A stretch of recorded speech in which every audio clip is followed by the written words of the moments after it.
Аз като ученик не съм чул, не съм видял поп Дянков да участва в хайки, да лови комунисти, ремсисти и други младежи, които се занимават с политика. Това нещо никога не съм го чул. Чул го след съда, че е обвинен в тази дейност. Но не го вярвам. Все си мисля, че това е сигурно на някои отговорни хора, които са имали лични отношения към него или някаква лична вражда. Иначе в противен случай този човек не заслужаваше да бъде там. Този човек не заслужава това, което са му приписали. Но ето така, замеша го татика по политиката, но той пък успе да се отраве. Но ми разправяше сега, като си дойде. Каба биле в Белене. И един и вика, бе, аз съм си закачал килимявка така на пирония. И вика, къде е този поп, бе? Я му рекох, го е, на закачалката. Бие маката, ма прибие от бой.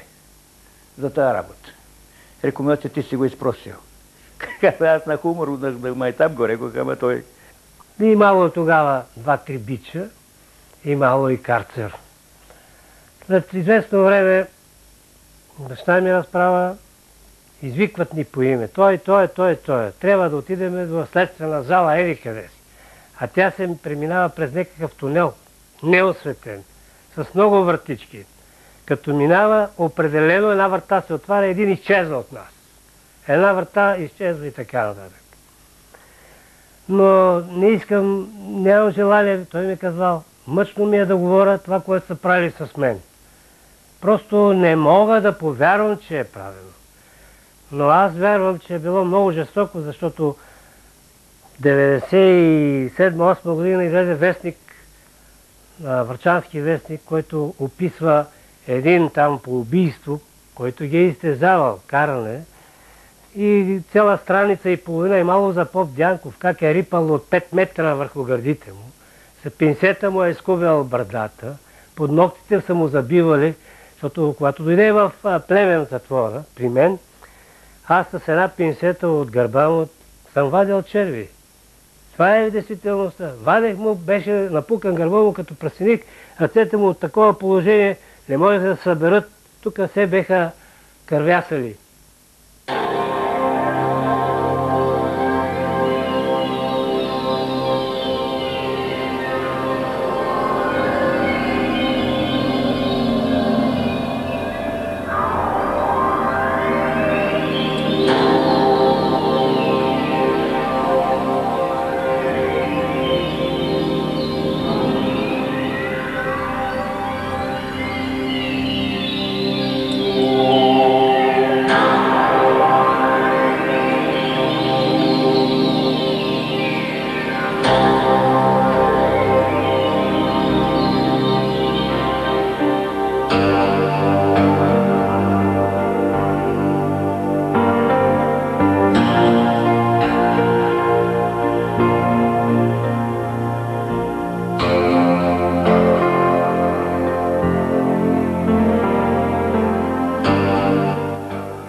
В 1942 година в Бяла Слатина има полицейски час.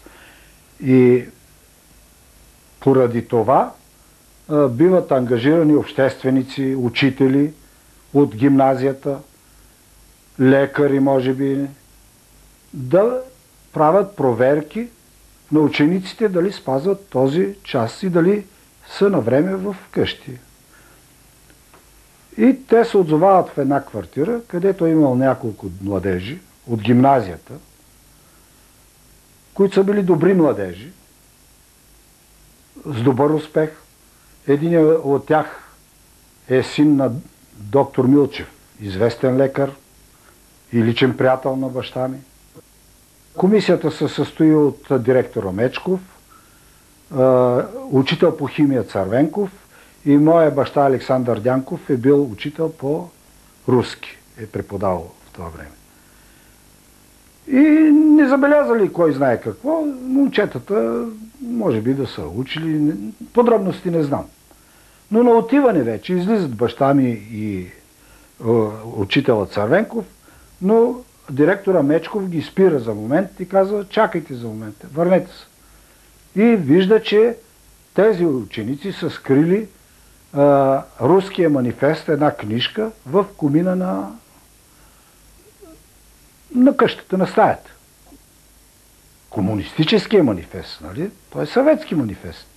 И заварват в летната къща, как са събрали 5-6 момчета и момичета. Не са оставили пазач нещо да ги предупреди, ами просто ги заварват с отворената книга и списъка на 34-35 членове на комсомол, нали е било, що ли е, нали ме разбирате? И просто ги заварват. И тогава директора взима тази книжка и внася в съвета в гимназията и ги предлага за изключване. Тогава така е било. Преди тогава и баща му: бе чакайте, да видим какво става. Няма, той си тръгва, отива в полицията. Директора. Той е пълновластен, директора е пълновластен, независимо от всички други мнения, нали, на съвета. Но получава се така, защото полицията си е полиция. Можеш и да се противопоставиш. Взима се списъка и почват да ги обират. Да ги обират тия деца. Да ги прибират по списък. Така станаха, изключиха няколко момчета, ли са изключили, какво станало по-нататък, не знам. Но после се разбра, че баща ми не е бил виновен. Баща ми е прочел и едно име на ученичка, която е първа приятелка на сестра ми. Бедно момиче и тя била в този списък. Тогава отива при доктор Неделев и казва му положението какво е. Веднага отиват при момичето, преди да е полицията. И правят операция спешно, по спешност. И те не можат вече, тя оперира, не могат да я вземат. Остава това момиче. Но от цялата история никой не е загинал. Никой не е унищожен. Като казваха око за око, нали, да не говорим. От тая цяла група никой не е пострадал.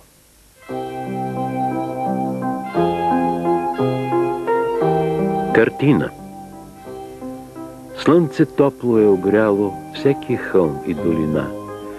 Всеко птиче е запяло, всеко цвете е цъфнало. Плува радост, красота. И се чувства как в гората в радост тръпне всеки клон. Вятър шепне на листата, нежно милва ги с ръката, обседлал невидим клон. Често този вятър нежен се обръща в вихър чист. Няма радост, спомен прежен, и лудейкът звяр наежен кърши, мачка клон и лист. Тъй се често изменява тук човешкият живот. Щом любов ни оросява, щом сърце ни тя пленява, то е сладък съпровод. Но настъпили омраза, всяка страст е на лице. Завист, подлост са на полза. Те с клюки, като проказа, мъчат нашето сърце. Чистите души огъват, праведникът лей сълзи. Радост с мъка се запълват, всички в плач, тъга потъват. Само ужас, смърт цари. Отец Александър, 1947 година, затвора. През пролета на 1945 година Народния съд заседава и осъжда директора директора Мечков на смърт, в това число и моя баща Александър Дянков на смърт. Заради тази комисия, в която са участвали и са намерили манифеста в ремсистите в квартирата. Когато ги беха присъдили вече, изкараха всички затворници на центъра в Бяла Слатина. Целият град беше заструпан. И от селата се беха струпали. И тогава казаха, еди кой си на доживот, еди кой си на доживот, други на смърт. И на така нататък. И тогава се чуе един такъв плач, едно такова виене, каквото никога не съм чувала и преживявала. Но след като се обжалва делото, лично бащата на един от тези ремсисти, доктор Милчев, отива и свидетелства пред съда и казва, че баща ми е невинен. И застава срещу неговия син, който е обвинител и иска смъртното наказание на моя баща. Тези, които го вкараха в затвора, са тогава лидерите на партията. Христо Нинчев, Тоно Каменов, Нейко Йотов и имаше един Вълчо Каменов и той се намеса тогава, току-що беше дошъл в Бяла Слатина, те му помогнаха. И осъдиха го най-напред на смърт.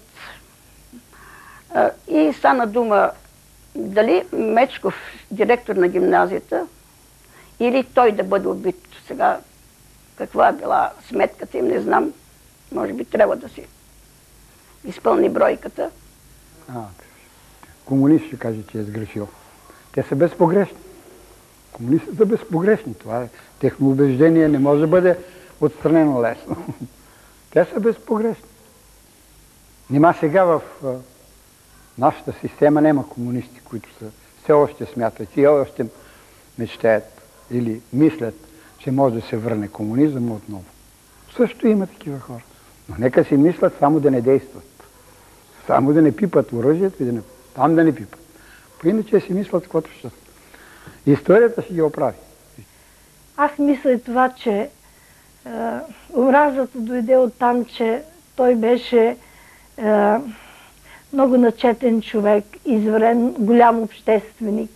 Дори интелигентните комунисти го тачеха в душата си, го уважаваха, но не можеха да го хвалят, разбира се. Авторитетен човек. Е такъв човек, както и друг път съм казал, не е полезен за партията. И е трябвало да бъде нещо премахнат от пътя на партията. Затворник.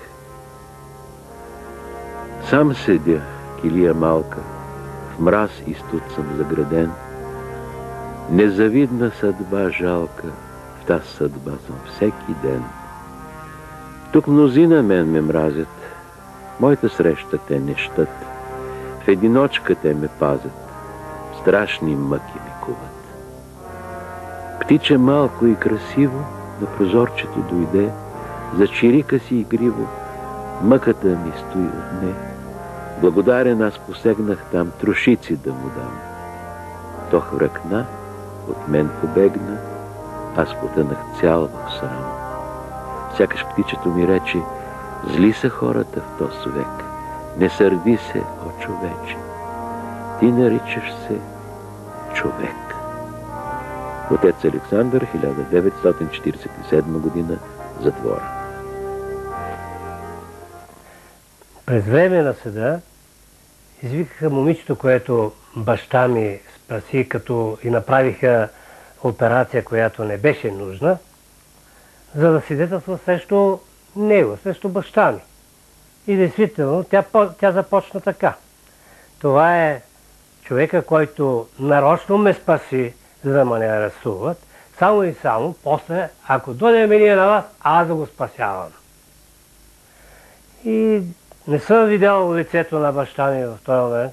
Обаче той е задал въпроса там от лица на комисия, които са били в съда.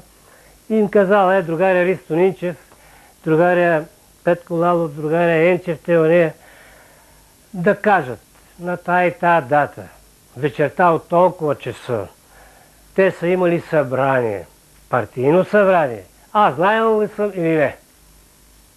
И действително всички тези посочени от баща ми са потвърдили, че той е знаел. Тогава това ли момиче ще търса за защита при тези главатари?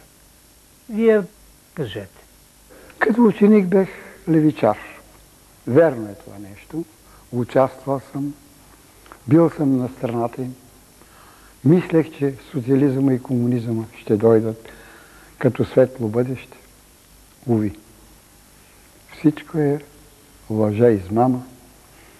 Това ме накара да се разочаровах от това нещо. Но не съм се омърсил никъде, простите, с нищо. И момичето, след като чуло изявлението на моя баща, се разплакало силно, веднага отишло при баща ми, хванала ръката му, разцелувало и казал: отец, моля те да ме простиш, те ме накараха да дойда да го кажа. И избягала от залата. И тогава съда решава баща ми да остане на доживотен затвор. Баща ми, отец Дянков, никога не е говорил за мъст. Не беше отмъстителен.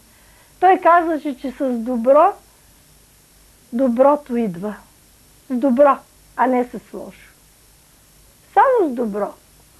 Той никога, а дори на нас децата ни казваше: никога не бива да отмъщавате. Отмъщението е грях. Така ни е казал татко. Често пъти съм си задавал въпрос към мене, лично към мене. Ако имам тая възможност да накажа тези, които така жестоко ни наказаха, откровено ви казвам, че никога няма да постъпя като тех. Аз съм християнин, така съм възпитан, защото ако има съдба, те ще бъдат наказани. Но не и от мен. Аз съм за любовта. Христос воскресе. Нявга Бог създаде сам човека по подобие и образ свой. Даде му душа със мисъл лека, с тяло по-красиво от твар всека, да владей в света над всичко той. Но човекът нявга възгорде се и чрез гордостта си грех стори. Сласт и корист любовта смениха, скръб, печал, живота помърчиха. На живота свят се тури кръст. Друг кръст бе издигнат на Голгота, срам последен в всички времена. Там народ издигна го чрез вота, но стана той извор на живота, извор скъп за всички племена. И с този извор права да се разнесе, що затопли нашите сърца. Шепнат устните: Христос воскресе, на земята вечен мир донесе и небесна свята красота. Отец Александър, 1947 година, затвора.